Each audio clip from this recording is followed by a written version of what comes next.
Friends, അപ്പോൾ നമുക്ക് first വരുന്ന വിൻഡോ ഇതാണ്. നേരത്തെ വീട്ടിൽ ഇങ്ങനെ വിൻഡോ ആണ്.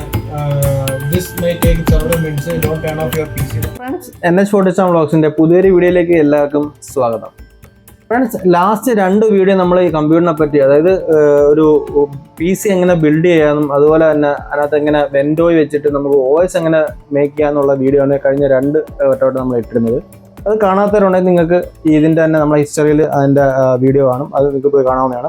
അപ്പോൾ ഇന്നത്തെ ഒരു വീഡിയോ എന്ന് പറയുന്നത് നമുക്ക് വിൻഡോസ് എങ്ങനെ ഇൻസ്റ്റാൾ ചെയ്യാമെന്നുള്ളൊരു വീഡിയോ ആണ് ഇന്ന് ചെയ്യാൻ പോകുന്നത്. അപ്പോൾ അതിനായിട്ട് നമ്മൾ നേരത്തെ വെൻഡോയ് സെറ്റ് ചെയ്ത് വെച്ചിരുന്ന പെൻഡ്രൈവ് നമുക്ക് ആവശ്യമാണ്. അപ്പോൾ നമ്മൾ ആ പെൻഡ്രൈവ് എടുത്തിട്ടുണ്ട്. അതുപോലെ തന്നെ നമുക്ക് സിസ്റ്റത്തിൽ ഇതിപ്പോൾ പുതിയതായിട്ട് ഇവിടെ വന്നൊരു സിസ്റ്റമാണ് സർവീസിനായിട്ട്. അപ്പോൾ അതിനകത്ത് വിൻഡോസ് ഇല്ല. അപ്പോൾ അത് ചെയ്യുന്ന 2-3 പേര് നമുക്ക് ചോദിച്ചിട്ടുണ്ടായിരുന്നു എങ്ങനെ വിൻഡോസ് ചെയ്യുന്നതും കാര്യങ്ങളൊക്കെയാണ്. അപ്പം നമുക്ക് വിൻഡോസ് ചെയ്യുന്നത് എങ്ങനെയാണെന്ന് കൂടെ നോക്കാം. അതാണ് നമ്മൾ ഇന്നത്തെ വീഡിയോ എന്ന് പറയുന്നത്. അപ്പോൾ എല്ലാവർക്കും ഒരിക്കൽ കൂടി വീഡിയോയിലോട്ട് സ്വാഗതം. ഫ്രണ്ട്സ്, അപ്പോൾ വിൻഡോസ് എന്ന് പറയുന്ന പല വേർഷൻസ് ഉണ്ട് വിൻഡോസിൻ്റെ. നമ്മളിപ്പോൾ ചെയ്യാൻ പോകുന്ന വിൻഡോസ് 10 ആണ്. വിൻഡോസ് 10 ഹോം വെർഷനാണ് നമ്മൾ ചെയ്യാൻ പോകുന്നത്, എഡിഷനാണ് നമ്മൾ ചെയ്യാൻ പോകുന്നത്. വിൻഡോസിൻ്റെ തന്നെ വിൻഡോസ് 10 പ്രോ ഉണ്ട്, പിന്നെ എൻ്റർപ്രൈസ് എഡിഷൻസ് ഉണ്ട്. അപ്പോൾ നമുക്ക് ആവശ്യം വീട്ടിലേക്കും അതുപോലെ തന്നെ ഓഫീസിലൊക്കെ നോർമലി എല്ലാവരും ചെയ്യാനുള്ളത് വിൻഡോസ് 10 ആണ്, ഹോം എഡിഷനാണ് ചെയ്യാൻ പോകുന്നത്.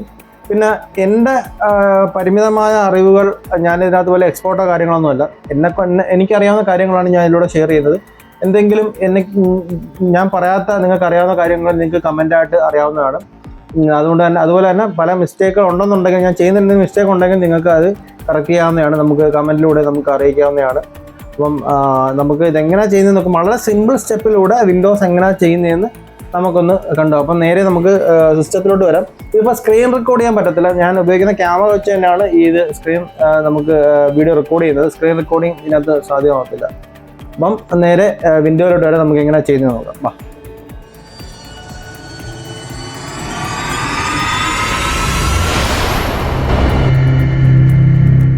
നമുക്ക് ഫ്രണ്ട് പാനൽ നമുക്ക് കണക്ട് ചെയ്യണമെങ്കിൽ ഇതിൻ്റെ ഡാമേജ് ആണ്. ഫ്രണ്ടിലാണ്ട് USB പാനൽ ഡാമേജ് ആണ്. നമുക്കിത് ബാക്കിലായിട്ട് ഇൻസേർട്ട് ചെയ്യാം. ബാക്കിൽ ഏത് പോർട്ടിലായാലും മതി, നോർമൽ USB പോർട്ടിനകത്ത് ഇൻസേർട്ട് ചെയ്യുക. അപ്പം ഇതിപ്പോൾ നമ്മൾ OS ഇല്ല, നമ്മൾ നേരത്തെ ബിൽഡ് ചെയ്ത് വെച്ച സാധനത്ത് OS ഇല്ലാത്തതുകൊണ്ടാണ് നമുക്ക് ഇങ്ങനെ കാണിക്കുന്നത്. ബൂട്ട് ഡിവൈസോ കാര്യങ്ങളൊന്നുമില്ല, അതുകൊണ്ടാണ് ഇങ്ങനെ കാണിക്കുന്നത്. നമുക്ക് 2 രീതിയിൽ ചെയ്യാൻ പറ്റും. ഒന്ന്, ബയോസിൽ പോയിട്ട് നമുക്ക് ബൂട്ട് ഡിവൈസ് സെലക്ട് ചെയ്ത് കൊടുക്കാൻ പറ്റും. അതല്ലെന്നുണ്ടെങ്കിൽ ബയോസിൽ പോകാതെ തന്നെ ബൂട്ട് ഡിവൈസ് സെലക്ഷൻ എന്ന് പറയുന്ന ഓപ്ഷൻ ഉണ്ട്, അതിലൂടെയും ചെയ്യാൻ പറ്റും. അപ്പം ഇതിപ്പോൾ ഞാൻ നേരെ പോകുന്നത് ബയോസിൽ പോവുകയാണ്. ആൾട്ട് കണ്ടോ ഡിലീറ്റ് ചെയ്തു, ബയോസിൽ റീസ്റ്റാർട്ട് ചെയ്തു. നേരെ F2 ഡിലീറ്റ് രണ്ടും കൂടെ മാറി പ്രസ് ചെയ്തിട്ടുണ്ടെങ്കിൽ നേരെ ബയോസിൽ കയറും. ബയോസിൽ നമുക്ക് നേരെ വരണ്ടുള്ളതെന്ന് പറഞ്ഞു കഴിഞ്ഞാൽ നമുക്ക് നേരെ ബൂട്ടിൽ വരിക. ഈ ബൂട്ടിൽ വന്നപ്പം ഫസ്റ്റ് ബൂട്ട് ഓപ്ഷൻ അത് ഹാർഡ് ഡിസ്ക് ആണ് കിടക്കുന്നത്. ഇതിനകത്ത് വെച്ചിരിക്കുന്ന SSD ആണ്, സോറി. അത് മാറ്റിയിട്ട് നമ്മൾ നേരെ പോകുന്നതുണ്ട്. ഇതാണ് നമ്മുടെ Acer USB ഫ്ലാഷ് ഡ്രൈവ് എന്ന് എഴുതിയിരിക്കുന്നുണ്ടോ, ഇത് സെലക്ട് ചെയ്ത് കൊടുക്കുക. ബാക്കി നമുക്ക് കുഴപ്പമില്ല. ഈ ബൂട്ട് ഓപ്ഷൻ ഫസ്റ്റ് ഇതല്ല സെലക്ട് ചെയ്യുന്നതെന്നുണ്ടെങ്കിൽ, നിങ്ങളെ ഹാർഡ് ഡിസ്കോ അതല്ലെന്നുണ്ടെങ്കിൽ CD ഡ്രൈവോ എന്നുണ്ടെങ്കിൽ നമ്മൾ ഫസ്റ്റ് ബൂട്ട് ഓപ്ഷൻ അത് അവിടെ പോയി ഇത് ലോഡ് ചെയ്യാനുള്ള ഫയൽസ് ഉണ്ടോ ഇല്ലയോ എന്നുള്ള കാര്യം സെർച്ച് ചെയ്യത്തുള്ളൂ. അപ്പോൾ നമ്മൾ മാൻഡേറ്ററി ആയിട്ടും നമ്മൾ കൊടുക്കുന്ന പെൻഡ്രൈവ് ഏതാണോ ആ പെൻഡ്രൈവ് സെലക്ട് ചെയ്ത് കൊടുക്കുക. അതിനുശേഷം ഇതിനകത്ത് സെക്യൂർ ബൂട്ട് ഉണ്ടോ എന്ന് നോക്കുക. നമ്മൾ സെക്യൂർ ബൂട്ട് നേരത്തെ ഒരു കാര്യം പറയാം. സെക്യൂർ ബൂട്ട് സെലക്ട് ചെയ്യുക, സെക്യൂർ ബൂട്ട് ഡിസേബിൾ ചെയ്യുക. സെക്യൂർ ബൂട്ട് എനേബിൾ ചെയ്തിട്ട് കഴിഞ്ഞാൽ വിൻഡോസിൽ നിന്ന് ഇത് ലോഡ് ചെയ്യുന്നതിന് ബുദ്ധിമുട്ടായിരിക്കും. ഇപ്പോൾ സെക്യൂർ ബൂട്ട് ഡിസേബിൾ ചെയ്യുക. സെക്യൂർ ബൂട്ട് എന്താണെന്ന് ഞാൻ കഴിഞ്ഞ ഒരു വീഡിയോയിൽ പറഞ്ഞിട്ടുണ്ട്. നിങ്ങൾക്ക് സംശയം ഉണ്ടെങ്കിൽ നിങ്ങൾക്ക് അവിടെ പോയി ചെക്ക് ചെയ്യാവുന്നതാണ്. ഫ്രണ്ട്സ്, അപ്പോൾ നമ്മൾ ബൂട്ടിൽ പോയിട്ട് നമുക്ക് ഫസ്റ്റ് പ്രയോറിറ്റി നമ്മൾ USB ആക്കിയിട്ടുണ്ട്. അതുപോലെ തന്നെ നമുക്ക് അത് സേവ് ചെയ്യണം. സേവ് ചെയ്ത് എക്സിറ്റ് ചെയ്താൽ മാത്രമേ ഇത് ബയോസ് നേരെ നമ്മൾ വിൻഡോസ് എവിടെ കിടക്കുന്നത് എന്നുള്ളത് മെൻഷൻ ചെയ്തിട്ട് അവിടുന്ന് ലോഡ് ചെയ്യത്തുള്ളൂ. അപ്പോൾ നമ്മൾ ബൂട്ടിൽ ഫസ്റ്റ് പ്രയോറിറ്റി ഏസറിൻ്റെ നമ്മൾ കുത്തിയ പെൻഡ്രൈവ് ആക്കി കൊടുത്തു. അതിനുശേഷം സെക്യൂർ ബൂട്ട് നമ്മൾ ഡിസേബിൾ ചെയ്തു. ഡിസേബിളാണ്, സെക്യൂർ ബൂട്ട് ഡിസേബിൾ ആണ്. അതിനുശേഷം എസ്കേപ്പ് ചെയ്തിട്ട് സേവ് ആൻഡ് എക്സിറ്റ് എന്നുള്ള കീ നമ്മൾ പ്രസ് ചെയ്യുന്നു, യെസ് കൊടുക്കുന്നു. അപ്പോൾ VT ലോഡ് ചെയ്യുന്ന കാണിച്ചിട്ടുണ്ട്. ഇനിയിപ്പോൾ നമ്മളെ വെൻഡോയാണ് ലോഡായി വരുന്നത്. അടുത്തത് വെൻഡോയിൽ നമ്മൾ ഇട്ടിരുന്ന കംപ്ലീറ്റ് OSഉം ഒരുപാട് OS നമ്മളിതിനകത്ത് ലോഡ് ചെയ്തിട്ടുണ്ട്. ആ OS കംപ്ലീറ്റ് നമുക്ക് ഇന്ന് കാണിക്കുന്നുണ്ട്. അപ്പം നമുക്ക് വേണ്ടുള്ളത് വിൻഡോസ് 10 ആണ്. വിൻഡോസ് 10ൻ്റെ തന്നെ ഒരുപാട് വെർഷൻ അത് കിടപ്പുണ്ട്. വിൻഡോസ് 10 11 കിടപ്പുണ്ട്, 10 ഉണ്ട്, 10 പ്രോ ഉണ്ട്.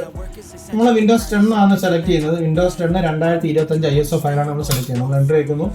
നേരെ വെൻഡോയിലെടുത്ത് നോർമൽ ബൂട്ട് മോഡ് കയറുന്നു. കുറച്ച് ടൈം ഡിലേ എടുക്കും അതൊന്ന് ലോഡ് ചെയ്ത് തരേണ്ട, അതുവരെ നമുക്കൊന്ന് വെയിറ്റ് ചെയ്യാം. അപ്പോൾ കുറച്ച് നേരം കഴിയുമ്പോൾ തന്നെ ഓട്ടോമാറ്റിക്കായിട്ട് ഇതിനകത്ത് എന്താ പറയുക വിൻഡോസ് ലോഡ് ചെയ്യാനുള്ള ഫയലും കാര്യങ്ങളൊക്കെ വരുന്നതായിരിക്കും. ഫ്രണ്ട്സ്, അപ്പോൾ നമുക്ക് ഫസ്റ്റ് വരുന്ന വിൻഡോ ഇതാണ്. നേരത്തെ VT ലോഡിങ് നമ്മളിതെല്ലാം കാണിച്ചതിന് ശേഷം ഫസ്റ്റ് വരുന്ന വിൻഡോ ഇങ്ങനെയുള്ള വിൻഡോ ആയിരിക്കും വരുന്നത്. ഇതിനകത്ത് ഡീഫോൾട്ടായിട്ട് ലാംഗ്വേജ് കാര്യങ്ങളൊക്കെ കിടപ്പുണ്ട്, അത് നമ്മളൊന്നും ചെയ്യേണ്ട കാര്യമില്ല. നമ്മളവിടെ നേരെ നെക്സ്റ്റ് അടിക്കുന്നു. പിന്നെ വരുന്ന ഓപ്ഷൻ ഇൻസ്റ്റാൾ നൗ എന്നുള്ളത്, നമ്മൾ ഇൻസ്റ്റാൾ നൗ കൊടുക്കുന്നു. കുറച്ച് ടൈം ഡിലേ വരും.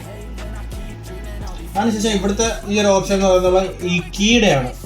ഈ ലാപ്ടോപ്പുകളെ സംബന്ധിച്ച് ലാപ്ടോപ്പിനകത്ത് നമ്മൾ ചെയ്യുന്നതെന്ന് അതിനകത്ത് ഡീഫോൾട്ടായിട്ട് ബയോസിൽ തന്നെ അതിൻ്റെ കീ കാണും.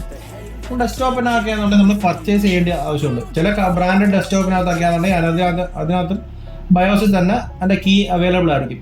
അതല്ല നമുക്ക് പർച്ചേസ് ചെയ്യുന്ന ആൾക്കാരാണെന്നുണ്ടെങ്കിൽ നിങ്ങൾക്ക് കീ ഇവിടെ ടൈപ്പ് ചെയ്ത് കൊടുക്കാവുന്നത്. ഇപ്പോൾ എൻ്റെ കയ്യിൽ കീ ഇല്ല, അതുകൊണ്ട് ഞാൻ ഇവിടുന്ന് സ്കിപ്പ് ചെയ്യാണ്. ഇവിടെ സ്കിപ്പ് ചെയ്താൽ നമുക്ക് വിൻഡോസിൽ പോയിട്ട് നമുക്ക് കീ അപ്ഡേറ്റ് ചെയ്യാൻ പറ്റുന്നതാണ്. പിന്നെ ഏത് ടൈപ്പ് OS ആണ് നിങ്ങൾക്ക് വേണ്ടതെന്നുള്ളത് ഇതിൽ കാണിക്കും. വിൻഡോസ് 10 ഹോം ആണോ, ഹോം പ്ലസ് N ആണോ, ഹോം സിംഗിൾ ലാംഗ്വേജ് ആണോ, പിന്നെ ഹോം എഡ്യൂക്കേഷൻ ആണോ, വിൻഡോസ് 10 പ്രോ ആണോ, പ്രോ വിത്ത് നെറ്റ്, അങ്ങനെയുള്ള പല ഓപ്ഷൻസ് അതിനകത്തുണ്ട്. അപ്പം നോർമലി ഈ ഓഫീസുകളിലൊക്കെ ചെയ്യുന്നത് ചിലർ ഹോം ചെയ്യുന്നവരുണ്ട്, ചിലർ പ്രോ ചെയ്യുന്നവരുണ്ട്. അപ്പം ഞാനിവിടെ ചെയ്യാൻ പോകുന്ന വിൻഡോസ് 10 പ്രോ ആണ്. നമ്മളെ കീ ഏതിൻ്റെ ആണോ ആ സെയിം സംഭവം തന്നെ ഇതിനകത്ത് ചെയ്ത് കൊടുക്കാൻ ശ്രമിക്കുക. നെക്സ്റ്റ് ടൈപ്പ് ചെയ്യുക, നെക്സ്റ്റ് എൻ്റർ ചെയ്യുക. വിൻഡോസ് 10 പ്രോ ആണ് സെലക്ട് ചെയ്തിരിക്കുന്നത്. അതിൻ്റെ ഒരു ലൈസൻസ് എഗ്രിമെൻ്റ് ഉണ്ട്, അത് ക്ലിക്ക് ചെയ്യുക.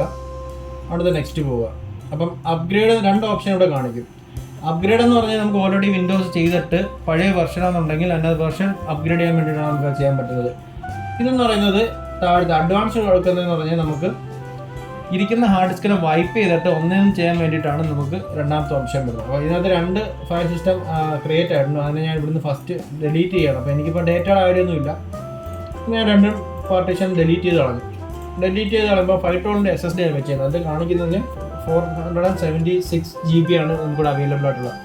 ഞാൻ ഇതിനകത്ത് പാർട്ടീഷൻ ചെയ്യുന്നത്. നിങ്ങൾക്ക് പാർട്ടീഷൻ ചെയ്യണമെന്നുണ്ടെങ്കിൽ ഇവിടെ ന്യൂ എന്ന് എഴുതിയിട്ടുണ്ടോ, അതിൽ ക്ലിക്ക് ചെയ്തിട്ട് എത്ര ഡ്രൈവായിട്ടാണ് ഡിവൈഡ് ചെയ്യേണ്ടതുള്ളൂ. ഞാനിപ്പോൾ ഒരു എക്സാമ്പിൾ കാണിക്കുമ്പോൾ 48 കിടക്കുന്നത്. ഞാനവിടെ ഒരു 35 കൊടുത്ത് അപ്ലൈ കൊടുക്കുകയാണെന്നുണ്ടെങ്കിൽ ഇതിനെ 2ആയിട്ട് ഡിവൈഡ് ചെയ്യും. കണ്ടോ, ഇതിപ്പോൾ 2 ഡ്രൈവ് ആയിട്ടുണ്ട്. 127 GB ഒരു ഡ്രൈവും 349 GB ഒരു ഡ്രൈവ് ആയിട്ടുണ്ട്. അങ്ങനെ നമുക്ക് ഡിവൈഡ് ചെയ്ത് നമുക്ക് ഇഷ്ടം അനുസരിച്ച് ഡിവൈഡ് ചെയ്ത് നമുക്ക് ചെയ്യാൻ വേണ്ടി സാധിക്കും. ഞാനിപ്പോൾ ഇതിനെ ഒന്നും ചെയ്യുന്നില്ല, ഞാൻ ഇതിനെ ഡിലീറ്റ് ചെയ്യുകയാണ്. എനിക്ക് സിംഗിൾ ഡ്രൈവായിട്ട് ആണ് വേണ്ടത്, അതിനെ ഇന്ന് ഡിലീറ്റ് ചെയ്യും. ഇത് സെലക്ട് ചെയ്ത് ഈ ഒരു ഡ്രൈവറെ സെലക്ട് ചെയ്തിട്ട് നമ്മൾ നെക്സ്റ്റ് എൻ്റർ ചെയ്യുമ്പോഴത്തേക്കും വിൻഡോസ് ഇൻസ്റ്റാളേഷൻ സ്റ്റാർട്ട് ചെയ്യും. വൺസ് ഇത് സ്റ്റാർട്ട് ചെയ്ത് കഴിഞ്ഞാൽ നമ്മളെ പെൻഡ്രൈവ് ഊരാനോ അതല്ല പവറിൻ്റെ എന്തെങ്കിലും ഫ്ലക്ച്വേഷൻ വരികയോ കറണ്ട് പോവുകയോ ചെയ്ത് കഴിഞ്ഞാൽ ഇത് എററാവുന്നതാണ്. പിന്നെ നമ്മൾ ഇത്രയും ചെയ്ത സ്റ്റെപ്പ് ഒന്നും കൂടെ ചെയ്യേണ്ടതായിട്ടില്ല. അതുകൊണ്ട് ഈ സമയങ്ങളിൽ നമുക്ക് UPS ഉള്ളവരാണെങ്കിൽ UPS കണക്ട് ചെയ്യുക, പെൻഡ്രൈവ് ഊരായിരിക്കുക, സിസ്റ്റത്തെ കൂടെ എന്താ പറയുക വയർ അങ്ങോട്ടും ഇങ്ങോട്ടൊക്കെ ഇട്ട് വലിച്ച് ഡിസ്റ്റർബ് ചെയ്യാതിരിക്കുക. ജസ്റ്റ് 100 ആവുന്നത് വെയിറ്റ് ചെയ്യുക. ഇപ്പോൾ 5% ആയിട്ടുള്ളൂ. SSD വെക്കുകയെന്നുണ്ടെങ്കിൽ നിങ്ങൾക്ക് തീർച്ചയായിട്ടും കുറച്ചുകൂടെ ഫാസ്റ്റ് ആയിട്ടിരിക്കും. ഹാർഡ് ഡിസ്ക് ആണെന്നുണ്ടെങ്കിൽ കുറച്ച് സ്ലോ ആയിരിക്കും. അപ്പോൾ നമുക്കിത് 100 ആവുന്നത് വരെ ജസ്റ്റ് ഒന്ന് വെയിറ്റ് ചെയ്യാം. 98 100% ജസ്റ്റ് വെയിറ്റ് ചെയ്യുക. ബാക്കി ഇൻസ്റ്റലേഷൻ പ്രൈസ് ഫുള്ള് അപ്ഡേറ്റ് ആവുകയാണ്. അതിനുശേഷം ഓട്ടോമാറ്റിക്കായിട്ട് റീസ്റ്റാർട്ട് ആവും. അതല്ലെന്നുണ്ടെങ്കിൽ നമുക്കിവിടെ റീസ്റ്റാർട്ട് ബട്ടൺ ഉണ്ട്, അത് ക്ലിക്ക് ചെയ്യുമ്പോഴത്തേക്കും തനിയെ റീസ്റ്റാർട്ട് ആവും. ചില സിസ്റ്റത്തിനകത്ത് നേരത്തെ കാണിച്ചോണൊക്കെ ബയോസിനകത്ത് പോയി പിന്നെയും ചേഞ്ച് ചെയ്ത് കൊടുക്കേണ്ട ആവശ്യം വരും. ചിലതിനകത്ത് ഇതിപ്പം ഓട്ടോമാറ്റിക്കായിട്ട് പിന്നെയും പെൻഡ്രൈവിൽ നിന്ന് തന്നെയാണ് ബൂട്ട് ചെയ്ത് കയറിയത്. നമ്മൾ ഹാർഡ് ഡിസ്കിൽ നല്ല ബൂട്ട് ചെയ്തേക്കുന്നത്. അപ്പോൾ നമ്മൾ ഓൾട്ട് കൺട്രോൾ ഡിലീറ്റ് ആക്കി പിന്നെയും ഡിലീറ്റ് ചെയ്തതിന് ശേഷം ആ ഹാർഡ് SSD നമ്മൾ പെൻഡ്രൈവ് അങ്ങ് റിമൂവ് ചെയ്താൽ മതി. പെൻഡ്രൈവ് റിമൂവ് ചെയ്യുമ്പോൾ ചില ദിവസം പിന്നെയും സെക്കൻഡ് ഓപ്ഷനായിട്ട് നമ്മൾ ഹാർഡ് ഡിസ്ക് SSD സെലക്ട് ചെയ്തതിന് ശേഷം ഓട്ടോമാറ്റിക്കായിട്ട് അവിടെ നിന്ന് ലോഡ് ചെയ്യുന്നത്. ജസ്റ്റ് പെൻഡ്രൈവ് റിമൂവ് ചെയ്താൽ മാത്രം മതി, വേറെ കൺഫ്യൂഷൻ ഒന്നുമില്ല. പെൻഡ്രൈവ് റിമൂവ് ചെയ്തിരിക്കുമ്പോൾ തനിയെ ബാക്കിയുള്ള സെറ്റപ്പ് എല്ലാം ഓട്ടോമാറ്റിക്കായിട്ട് ഇത് ഈ സ്റ്റാർട്ടപ്പ് ആയിക്കോളും വിൻഡോസിൻ്റെ.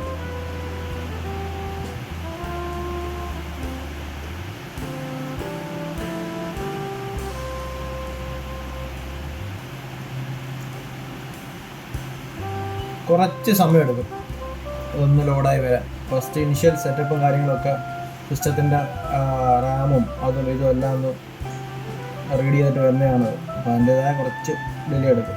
ഇതിപ്പോൾ ഇതിനകത്തിരിക്കുന്ന ഫോട്ടോൺ ബോർഡാണ്.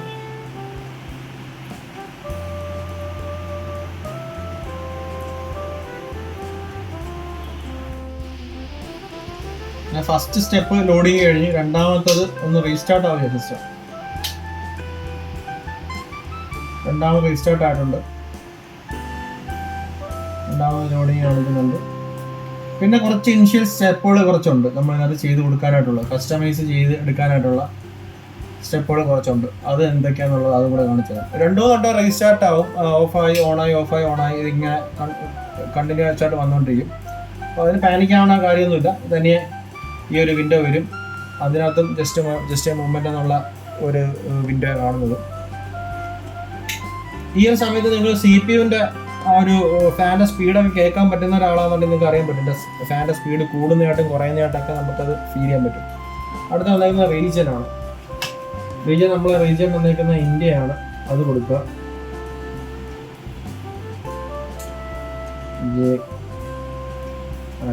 ഓക്കെ, ഇന്ത്യ കൊടുക്കുക.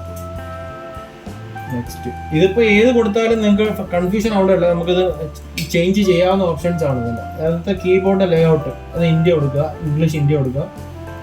ഇനി വേറെ ലേഔട്ട് വേണമെന്നുള്ള കാര്യം ചോദിക്കുന്നത്. സെക്കൻഡറി കീബോർഡ് എന്തെങ്കിലും വേണം, നമുക്ക് ആവശ്യമില്ല, നമ്മൾ സ്കിപ്പ് ചെയ്യുന്നു. അതിനുശേഷം നെറ്റ്വർക്ക് കണക്ട് ചെയ്യട്ടോ എന്നാണ് ചോദിക്കുന്നത്. നെറ്റ്വർക്ക് കണക്ട് ചെയ്ത് കഴിഞ്ഞാൽ ഇപ്പോൾ കണക്ട് ചെയ്ത ഒരു കുഴപ്പമെന്ന് പറയുന്നത് ഇതിൻ്റെ ഫുൾ അപ്ഡേറ്റ്സ് ഇതുവരെ എടുക്കും.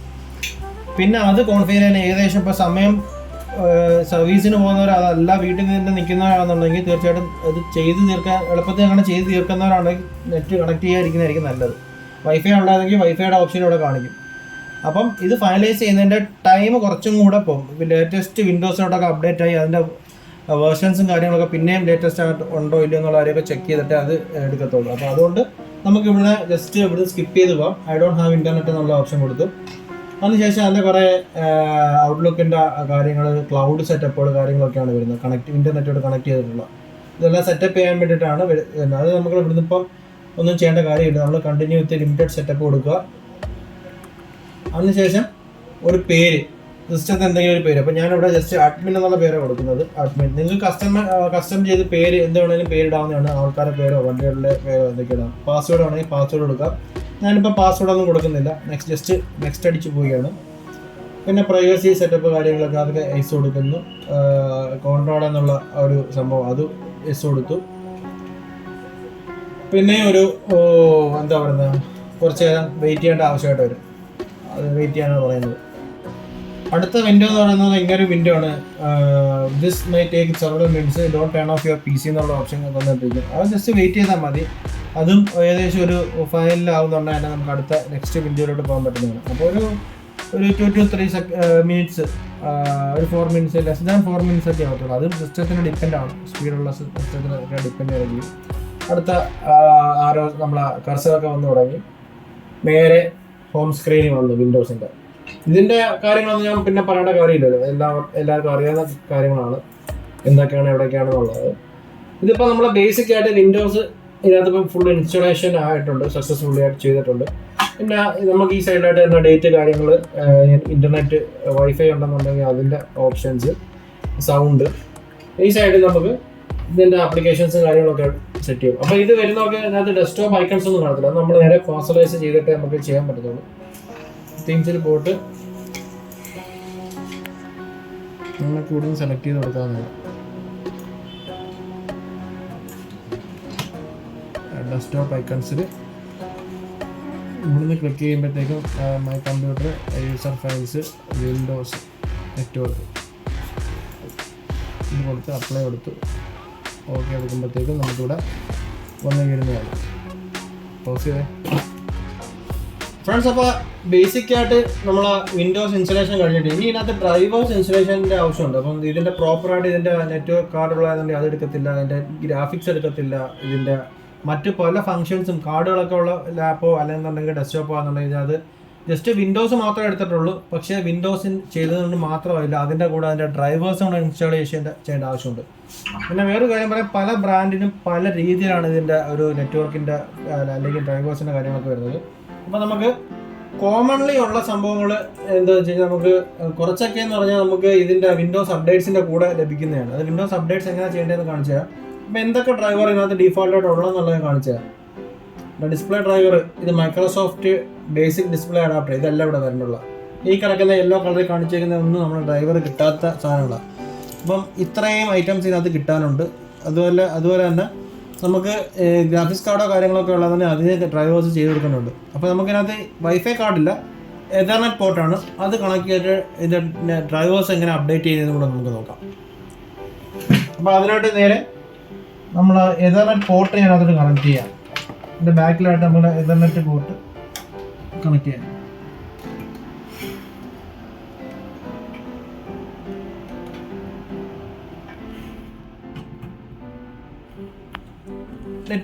എതർനെറ്റ് പോർട്ട് കണക്ട് ചെയ്യുമ്പോൾ തന്നെ ഇതിനകത്ത് ഡിഫോൾട്ടായിട്ട് ചോദിക്കും കണക്ട് അലോ ചെയ്യട്ടെ എന്നുള്ള സംഭവം. ഇതൊക്കെ ഡിറ്റക്ട് ചെയ്തിട്ടുണ്ട്. ഹോം നെറ്റ്വർക്ക് തന്നെ അല്ലെങ്കിൽ പബ്ലിക് എല്ലാം കണക്ട് ചെയ്തെന്നുള്ള സംഭവം വാർണിംഗ് കാണിക്കുന്നുണ്ട്. അത് നമ്മൾ ജസ്റ്റ് എസ് കൊടുത്ത് വിടുന്നു. അതിനുശേഷം നമ്മളിവിടെ ഐക്കൺ, ആ ഗ്ലോബ് കണക്കുള്ള ഐക്കൺ മാറിയിട്ട് നമുക്കവിടെ ഇൻ്റർനെറ്റ് ആക്സസ് എന്നുള്ള സംഭവം വരുന്നു. നമ്മളിതിനകത്ത് പോയിട്ട് നേരെ സിമ്പിളായിട്ട് പറയാനുണ്ടെങ്കിൽ സെറ്റിങ്സിൽ പോയിട്ട് വിൻഡോസ് അപ്ഡേറ്റ്സ് എന്ന് പറയുന്നൊരു ഓപ്ഷൻ ഉണ്ട്. നമ്മളിവിടെ നമുക്ക് താഴോട്ട് പോയി കഴിഞ്ഞാൽ വിൻഡോസ് അപ്ഡേറ്റ്സ് എന്ന് പറഞ്ഞ സംഭവമുണ്ട്. അത് ക്ലിക്ക് ചെയ്യുക, ചെക്ക് ഫോർ അപ്ഡേറ്റ്സ് കൊടുക്കുക. ഇൻ്റർനെറ്റ് കണക്ട് ചെയ്തിട്ട് ചെക്ക് ഫോർ അപ്ഡേറ്റ്സ് കൊടുത്തു കഴിഞ്ഞാൽ 99% ഡ്രൈവേഴ്സും അല്ലെങ്കിൽ ഒരു 90% ഡ്രൈവേഴ്സും നമുക്ക് അതിൽ നിന്ന് കിട്ടുന്നതാണ്. കുറച്ച് ഡ്രൈവേഴ്സ് മാത്രമേ ഉള്ളൂ. ചില ലാപ്ടോപ്സിൻ്റെ HP ഒക്കെ ആണെന്നുണ്ടെങ്കിൽ ടച്ച് പാഡ്, ചിലപ്പോൾ വൈഫൈ, അതൊക്കെ നമ്മൾ അല്ലാതെ ചെയ്ത് കൊടുക്കേണ്ടി വരും. അത് ഞാൻ ഡീറ്റെയിൽ ആയിട്ട് പിന്നീട് ഞാൻ വേറൊരു വീഡിയോയിൽ പറഞ്ഞു തരാം. അപ്പം നോർമൽ ഡെസ്ക്ടോപ്പ് ഒക്കെ ആണെന്നുണ്ടെങ്കിൽ നമുക്ക് ഇതിനകത്ത് ചെക്ക് ഫോർ അപ്ഡേറ്റ്സ് കൊടുക്കുന്നുണ്ട് ഓട്ടോമാറ്റിക്കായിട്ട്. ഇതിപ്പോൾ കുറച്ച് നേരം സെർച്ച് ചെയ്ത് ഇതിനകത്ത് ഏതൊക്കെ ഡ്രൈവേഴ്സ് ഇല്ലാത്തതെന്നുള്ളത് നെറ്റിൽ തന്നെ സെർച്ച് ചെയ്തിട്ട് ഓട്ടോമാറ്റിക്കായിട്ട് ഇതിനകത്ത് ഉണ്ട്. അതല്ല നമുക്ക് പേഴ്സണലായിട്ട് അല്ലാതെ എടുക്കണമെന്നുണ്ടെന്നുണ്ടെങ്കിൽ നമുക്ക് ഇതിനകത്തുനിന്ന് ഫസ്റ്റിൽ നമ്മൾ ക്രോമോ അല്ലെങ്കിൽ ഏതെങ്കിലും ഒരു ബ്രൗസർ ഓപ്പൺ ആക്കുക. ഇതിപ്പം കണ്ടിന്യൂ വിത്തൗട്ട് സൈൻ കൊടുത്ത് ഇവിടുന്ന് ടാബ് ഓപ്പൺ ചെയ്തിട്ട് ഞാൻ ഇപ്പോൾ ഇതിനകത്ത് വെച്ചിരിക്കുന്നത് ലാപ് കെയറിൻ്റെ മദർ ബോർഡാണ്. അപ്പോൾ അതിനകത്ത് നമുക്ക് ബ്രൗസ് കളയുക, ഗൂഗിൾ ടൈപ്പ് ചെയ്യുക.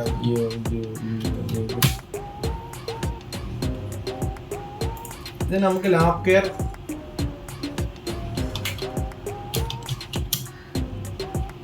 ഫോർട്ടൺ motherboard DRIVER driver enter ചെയ്ത് കഴിഞ്ഞാൽ ഓട്ടോമാറ്റിക്കായിട്ട് വേണ്ട ഡ്രൈവർ ഡൗൺലോഡ് കൊടുത്തു കഴിഞ്ഞാൽ അവിടെ തന്നെ സൈറ്റിൽ നിന്ന് ലാപ് കെയറിൻ്റെ തന്നെ സൈറ്റിൽ നിന്ന് നമുക്കിത് ഡൗൺലോഡ് ചെയ്യാൻ പറ്റുന്നതാണ്. ഡെസ്ക്ടോപ്പിൽ അല്ലെങ്കിൽ ഫോർട്ടൺ ലാപ് കെയർ മദർ ബോർഡ് വേണ്ട നമുക്ക് for windows 10 and supports windows 10 edition package lap care ഒക്കെ. അതായത് രണ്ട് രീതിയിലും പോകുന്നുണ്ട്. ഒന്നെന്ന് പറഞ്ഞാൽ പർച്ചേസ് ചെയ്യാനുള്ളതും പോകുന്നുണ്ട്. അതല്ല ഇതിൻ്റെ ആൻഡ് സ്പോർട്സിൻ്റെ ഡൗൺലോഡ്സ് അങ്ങനെയുള്ള വരുന്നുണ്ട്. അപ്പോൾ നമുക്ക് ലാപ് കെയർ മാറ്റി ഫോർട്ടൺ മദർ ബോർഡിൻ്റെ തന്നെ നമുക്ക് എൻ്റർ ചെയ്ത് കൊടുക്കാം. വേണ്ട ഫോർട്ടൺ മദർ ബോർഡിൻ്റെ തന്നെ നമുക്ക് കൊടുക്കാൻ പറ്റും. ജിഗാബൈറ്റ് കാര്യങ്ങളൊക്കെ എന്നുണ്ടെങ്കിൽ നമുക്ക് ക്ലിക്ക് ചെയ്യുക. നമുക്ക് ഏതൊക്കെ മദർ ബോർഡിൻ്റെ ഡ്രൈവേഴ്സാണ് വേണ്ടുള്ളതെന്ന് പറഞ്ഞാൽ അതിനകത്ത് കാണിക്കുന്നുണ്ട്. OS Windows 11, പിന്നെ അതുപോലെ തന്നെ എൻ്റെ ഓഡിയോ ഡ്രൈവർ, പിന്നെ ചിപ്പ് സെറ്റിൻ്റെ ആണെന്നുണ്ടെങ്കിൽ അത്, ലാൻഡ് ആണെന്നുണ്ടെങ്കിൽ അത്, VGA ആണെന്നുണ്ടെങ്കിൽ അത്, VG വിളിക്കുകയെന്നുണ്ടെങ്കിൽ അതിൻ്റെ ഏതൊക്കെ ഫ്രണ്ട്സ്. അപ്പോൾ നമ്മൾ നേരത്തെ അപ്ഡേറ്റ് ചെയ്യാനിട്ട സംഭവത്തിനകത്ത് അപ്ഡേറ്റ്സിൻ്റെ എൻ്റെ എന്തൊക്കെ സംഭവങ്ങൾ അപ്ഡേറ്റ് ചെയ്യേണ്ടതെന്നുള്ള കാര്യം വന്നു. അപ്പോൾ അതിനകത്ത് ഇത്രയും ഫയൽസ് നമുക്ക് അപ്ഡേറ്റ് ആവാനുള്ളതാണ്. ഇതെല്ലാം ഇതിൻ്റെ വിൻഡോസ് 10 വെർഷൻ 22 H2 എന്ന് പറയുന്ന വെർഷൻസ്. അതുപോലെ തന്നെ പിന്നെ ഇതിനകത്ത് തന്നെ NVIDIA ഡിസ്പ്ലേ അഡാപ്റ്റർ ഇതിനകത്ത് വരുന്നുണ്ട്. അത് റീട്രൈ ആണ് കാണിച്ചിരിക്കുന്നത്. പിന്നെ ഓപ്ഷണൽ അപ്ഡേറ്റ്സ് ഉണ്ടാവും. ഈ ഓപ്ഷണൽ അപ്ഡേറ്റ്സ് കൊടുക്കുകയെന്നുണ്ടെങ്കിൽ ഇതിനകത്ത് 22 ഡ്രൈവർ അപ്ഡേറ്റ്സ് എന്ന് പറയുന്ന സംഭവം ഇവിടെയുണ്ട്. ഇത് ക്ലിക്ക് ചെയ്യാന്നുണ്ടെങ്കിൽ ഇത്രയുമാണ് ഇതിനകത്ത് വേണ്ടുള്ള ബേസിക് ഡ്രൈവേഴ്സിൻ്റെ ഉണ്ടാവും. ഇത് ഇത്രയും നമുക്ക് ഇത് അപ്ഡേറ്റ് ചെയ്ത് കൊടുക്കാനുള്ളതാണ്. ഉണ്ടാവും ഇത് ഇത്ര നമുക്ക് ക്ലിക്ക് ചെയ്യാം. ഉണ്ടോ ഇതിപ്പോൾ ഡിസ്പ്ലേ എടുത്തപ്പോഴാണ് ഓട്ടോമാറ്റിക്കായിട്ട് ഡിസ്പ്ലേ എടുത്തതിൻ്റെയാണ് ഈ ഫ്ലിക്കർ ചെയ്തത്. അപ്പോൾ ഡിസ്പ്ലേയുടെ ഒരു ക്വാളിറ്റിയും കാര്യങ്ങളൊക്കെ മാറിയുണ്ട്. കുറച്ചും കൂടെ ഒന്ന് നാരോ ആയി ഇതിൻ്റെ ലെറ്റേഴ്സും കാര്യങ്ങളൊക്കെ. ഇതിവിടെ ഡൗൺലോഡ് ആൻഡ് ഇൻസ്റ്റാൾ ചെയ്ത് കഴിഞ്ഞാൽ ഈ വിൻഡോസ് അപ്ഡേറ്റ്സിൻ്റെ കൂടെ തന്നെ ഇത് ഓട്ടോമാറ്റിക്കായിട്ട് അപ്ഡേറ്റ് ആവുന്നതായിരിക്കും. അപ്പോൾ വിൻഡോസ് അപ്ഡേറ്റ്സിൻ്റെ ഒരു ലിസ്റ്റ് വന്ന് കിടക്കുന്നുണ്ടോ. ഇത് ഇത്രയും ഇതിൻ്റെ ഡ്രൈവേഴ്സ് കാര്യങ്ങളൊക്കെ ഡൗൺലോഡ് ആവണം. ഇതിപ്പോൾ ഏകദേശം ഒരു 10-20 മിനിറ്റ്സ് വരെ നമുക്കിത് ഫുൾ ആവാനായിട്ട് സമയം എടുക്കും. അതുകൊണ്ട് ഇത് നെറ്റിൻ്റെ സ്പീഡ് അനുസരിച്ചിരിക്കും ഇതിൻ്റെ അപ്ഡേറ്റ്സ് കാര്യങ്ങളൊക്കെ നടക്കുന്നത്. ഇപ്പോൾ നേരത്തെ ഗ്രാഫിക്സ് ഡ്രൈവർ ഇതിൻ്റെ നേരത്തെ അപ്ഡേറ്റ് ആയിട്ടുണ്ട്. അത് എങ്ങനെ അപ്ഡേറ്റ് ആയെന്ന് ഞാൻ കാണിച്ചു തരാം. ഇവിടെ നമ്മൾ മാനേജറിൽ പോവുക, നമ്മൾ ഡിവൈസ് മാനേജറിൽ പോവുക, ഡിസ്പ്ലേ അഡാപ്റ്റർ ഉണ്ടോ NVIDIA GeForce GT7 ഇതിനകത്ത് ഗ്രാഫിക്സ് കാർഡ് വെച്ചിട്ടുണ്ട്. അതിൻ്റെയാണ് ഈ ഡ്രൈവർ എടുത്തത്. കണ്ടോ ഇതിനകത്ത് F പ്രോസറായിരിക്കുന്നത്. അതിനകത്ത് ഓൺബോർഡ് ഡിസ്പ്ലേ ഇല്ലാത്ത എഫ് പ്രോസർ ആയിരിക്കുന്നത്. അതുകൊണ്ട് തന്നെ നമ്മൾ ഗ്രാഫിക്സ് കാർഡ് ഒന്നും വെച്ചിട്ടുണ്ട്, അതിൻ്റെ ഡ്രൈവർ എടുത്താണിത്. ഇതാണെങ്കിൽ ഓരോ ഡ്രൈവേഴ്സ് ആ യെല്ലോ കളറിലുള്ളത് അതിപ്പോൾ മാറിയതുണ്ടോ, അതായത് ഇപ്പോൾ അത് ഡ്രൈവർ ഓട്ടോമാറ്റിക്കായിട്ട് എടുക്കുന്നതിൻ്റെയാണ് അതിവിടെ കാണിക്കാത്തത്. ക്ലോസ് ചെയ്തോ ഫ്രണ്ട്സ്. നമുക്ക് ഇപ്പം വിൻഡോസിൻ്റെ അപ്ഡേറ്റ്സ് നടന്നുകൊണ്ടിരിക്കുകയാണ്. ഈ അപ്ഡേറ്റ്സിൽ തന്നെ നമുക്ക് അത്യാവശ്യമുള്ള എല്ലാ ഡ്രൈവേഴ്സും ആവശ്യമുള്ള എല്ലാ ഡ്രൈവേഴ്സും നമുക്ക് ഇതിനകത്ത് തന്നെ കിട്ടുന്നതാണ്. അതിനിപ്പം ഓട്ടോമാറ്റിക്കായിട്ട് ഇപ്പോൾ നേരത്തെ കണ്ട ഒരു ഡിസ്പ്ലേയുടെ ക്വാളിറ്റിയല്ല ഇപ്പോൾ കാണുന്നത്. ഇപ്പം ഓട്ടോമാറ്റിക്കായിട്ട് ഡിസ്പ്ലേ എടുത്തിട്ടുണ്ട്. പിന്നെ അതുപോലെ പല ഡ്രൈവേഴ്സ് നമുക്ക് ഇതിൽ നിന്ന് കിട്ടുന്നതാണ്. നമുക്ക് സംശയം ഉണ്ടെന്നുണ്ടെങ്കിൽ നമുക്ക് ഡിസ്പ്ലേയുടെ അല്ലെന്നുണ്ടെങ്കിൽ വേറെ ഏതെങ്കിലും ഡ്രൈവർ കിട്ടാനുണ്ടെന്നുണ്ടെങ്കിൽ തീർച്ചയായിട്ടും നമുക്ക് ഇതിൻ്റെ മൈ കമ്പ്യൂട്ടർ മാനേജിൽ പോയിട്ട് നമുക്ക് അവിടുന്ന് ഡിവൈസ് മാനേജറിനകത്ത് ചെക്ക് ചെയ്ത് നോക്കാവുന്നതാണ്. അപ്പോൾ നേരത്തെ കാണിച്ചപ്പോഴത്തേക്കും ഡിഫോൾട്ട് മൈക്രോസോഫ്റ്റ് ബേസിക് ഡിസ്പ്ലേ അഡാപ്റ്ററാണ് കിടന്നത്. പക്ഷേ ഇപ്പോൾ നോക്കുമ്പോഴത്തേക്കും അത് NVIDIA ആയിട്ട് മാറിയിട്ടുണ്ട്. കണ്ടോ, ബാക്കി കിടന്ന എല്ലാ ഐഫോണിൽ കിടന്ന സംഭവങ്ങളെല്ലാം ഓഡിയോയുടെ എല്ലാം ഓട്ടോമാറ്റിക്കായിട്ട് അത് വിൻഡോസ് അപ്ഡേറ്റ്സ് എടുത്തിട്ടുണ്ട്. അപ്പോൾ ഈ ഒരു പ്രോസസ്സ് എന്ന് പറയുന്നത് കുറച്ച് നേരം 1ഉം 2ഉം വട്ടമൊക്കെ റീസ്റ്റാർട്ട് ആയതിനു ശേഷം മാത്രമേ നമുക്ക് ഈ ഒരു പ്രോസസ്സ് കണ്ടിന്യൂ ചെയ്ത് പോകത്തുള്ളൂ. അപ്പോൾ ഇടയ്ക്ക് അത് റീസ്റ്റാർട്ട് ചെയ്ത് കൊടുക്കുക, അതല്ലെന്നുണ്ടെങ്കിൽ ഓട്ടോമാറ്റിക്കായിട്ട് അത് ഡൗൺലോഡ് ആയിക്കോളും. അത് ഇതെല്ലാം ഡൗൺലോഡ് ആൻഡ് ഇൻസ്റ്റാൾ ചെയ്യാനുള്ള സംഭവമാണ് കിടക്കുന്നത്. അപ്പോൾ അതാണ് നമുക്ക് അങ്ങനെ ചെയ്യാൻ സാധിക്കും. ഇതിപ്പോൾ പിന്നെ അതുപോലെ തന്നെ നമുക്ക് ഇതിൻ്റെ പ്രോഡക്റ്റ് കീ നമുക്ക് അവിടുന്ന് ഇൻസ്റ്റാൾ ചെയ്യാമെന്ന് പറഞ്ഞില്ലേ, അത് നമുക്ക് ഇതിനകത്തൊന്നും നമുക്ക് ചെയ്യാനായിട്ട് സാധിക്കും, നമ്മൾ ആക്ടിവേഷൻ ചെയ്യാനായിട്ട് സാധിക്കും. ഇതിൻ്റെ പ്രോപ്പർട്ടീസിൽ പോവുക, അതിനുശേഷം അവിടെ change product key upgrade your windows edition എന്നുള്ള സംഭവം ക്ലിക്ക് ചെയ്യുക. അതിനുശേഷം ചേഞ്ച് പ്രോഡക്റ്റ് കീ കൊടുക്കുക. ചേഞ്ച് പ്രോഡക്റ്റ് കീ കൊടുക്കുമ്പോഴത്തേക്ക് നമുക്ക് ഇവിടെ പ്രോഡക്റ്റ് കീ ടൈപ്പ് ചെയ്ത് കൊടുത്തിട്ട് നെക്സ്റ്റ് അടിക്കുമ്പോൾ ഓട്ടോമാറ്റിക്കായിട്ട് അത് ഇവിടെ രജിസ്റ്റർ ആയിക്കോളും. അപ്പോൾ കറണ്ട് ഇപ്പം എൻ്റെ കയ്യിലില്ല പ്രോഡക്റ്റ് കീ, കസ്റ്റമറുടെ കയ്യിലാണ്. അതുകൊണ്ട് തന്നെ നമുക്ക് അതിൻ്റെ കീ എന്താണെന്ന് നമുക്ക് അറിയാനായിട്ട് സാധിക്കത്തില്ല. അപ്പോൾ ഇങ്ങനെയാണ് നമുക്ക് നോർമലായിട്ട് ഒരു വിൻഡോസ് ചെയ്യാൻ പറ്റുന്നത്. ഇപ്പം നിങ്ങൾക്ക് മനസ്സിലാക്കാമെന്ന് വിചാരിക്കുന്നു. പിന്നെ ഇതിന് 2-3 വട്ടമായിട്ട് റീസ്റ്റാർട്ടും കാര്യങ്ങളൊക്കെ ചെയ്തെങ്കിൽ മാത്രമേ ഇത് പ്രോപ്പറായിട്ട് അപ്ഡേറ്റ് ആകത്തുള്ളൂ. അപ്പോൾ ഇതിൻ്റെ വെർഷൻ എന്ന് പറയുന്നത് ഞാൻ ഇപ്പോൾ കാണിച്ചു തരാം. വിൻഡോസ് വെർഷൻ ആയിരിക്കും നമ്മൾ 22H2 എന്ന് പറയുന്ന ഒരു വെർഷനാണ് നമ്മളിപ്പോൾ ഇതിനകത്ത് ഇൻസ്റ്റാൾ ചെയ്തേക്കുന്നത്. ഇതിപ്പോൾ നിങ്ങൾക്ക് ഇവിടെ കാണാനായിട്ട് സാധിക്കും. വിൻഡോസ് 10 22H2 എന്ന് പറയുന്ന ഒരു വെർഷനാണ് നമുക്കിതിനകത്ത് ഇൻസ്റ്റാൾ ചെയ്തേക്കുന്നത്. പഴയ വെർഷൻ ഇൻസ്റ്റാൾ ചെയ്താലും ഓട്ടോമാറ്റിക്കായിട്ട് അപ്ഗ്രേഡ് ചെയ്ത് ഓട്ടോമാറ്റിക്കായിട്ട് നെറ്റ് കണക്ട് ചെയ്യുമ്പോൾ വരും. ഇതിപ്പോൾ 1-2 വട്ടം റീസ്റ്റാർട്ട് ചെയ്യുമ്പോഴത്തേക്കും ഇത് പ്രോപ്പറായിട്ട് വിൻഡോസ് അപ്ഡേറ്റ് ആവും. പിന്നെ ഇതിനകത്ത് ബേസിക് ആയിട്ടുള്ള കാര്യങ്ങളൊക്കെ നമുക്ക് ചെയ്തു കൊടുത്താൽ മതിയാവും. ഇതിപ്പം ഈ നമ്മൾ എന്താ പറയുന്നത്, ഈ ഗ്രാഫിക്സ് എടുക്കുമ്പോഴത്തേക്കുള്ളൊരു ഇഷ്യൂ ആണ്. നമ്മൾ ഈ ഫ്ലിക്കർ ചെയ്തിട്ടാണ് അത് എടുക്കുന്നത്. നമ്മൾ വേറെ കംപ്ലൈൻറ്റോ കാര്യങ്ങളൊന്നും അല്ല.